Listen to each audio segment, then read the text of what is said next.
রাজধানী পল্লবীতে ফের গুলির ঘটনা। এবার চলন্ত গাড়ি থেকে সন্ত্রাসীদের ছোড়া গুলিতে গুলিবিদ্ধ হয়েছেন এক বিএনপি কর্মী। আহত হয়েছেন পথচারী এক নারীও। পুলিশের দাবি হচ্ছে মাদক কারবারকে কেন্দ্র করে পূর্ব বিরোধের জেরেই এই হামলা।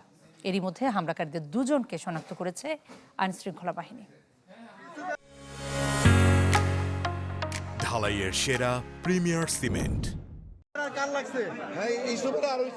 কিছুতেই যেন নিয়ন্ত্রণে আসছে না রাজধানীর মোহাম্মদপুর মিরপুরের অপরাধ। গেল মাসে মিরপুরের কাফরুলে ভাড়াটে শুটারদের গুলিতে নিহত হন যুবদল কর্মী ইউসুফ। এর রেশ কাটতে না কাটতেই গেল শুক্রবার পল্লবীর মিল্লাত ক্যাম্পে হয়েছে গুলির ঘটনা।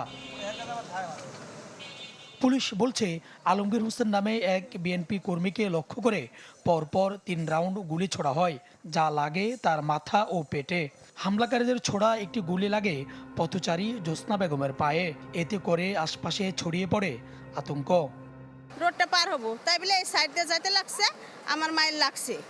এখানে গুলাগুলি হয়েছে, আমরা তো দেখি নাই। যে কি আলমগীর কি খবর কয় কি বোন যে গুলিটা হেন্দাপ গেছে, এই গুলি কিডনির ভিতর হইছে। খালি দেখলাম যে চিল্লান দিল, চিল্লান দেওয়ার পরে ওই রিস্কে উঠাইলো, উঠে দেখলাম যে পাঞ্জাবিতে রক্ত ভরে নিয়ে গেল। কিন্তু ইদানিং আপনার এই 3-4 মাস 5 মাস ধরে আমাদের মিরপুরের পর ঘটনা ঘটতেছে। হামলার পরপরই ঘটনাস্থলে যায় পল্লবী থানা পুলিশ। সংগ্রহ করা হয় আশপাশের সিসিটিভি ফুটেজ, যা বিশ্লেষণ করে শনাক্ত করা হয় রুবেল নামের এক শুটার ও তার সহযোগী বাপ্পিকে।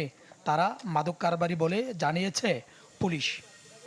গাড়ি থেকে দুজন বেরিয়ে হয়ে এসে গুলি করেছে।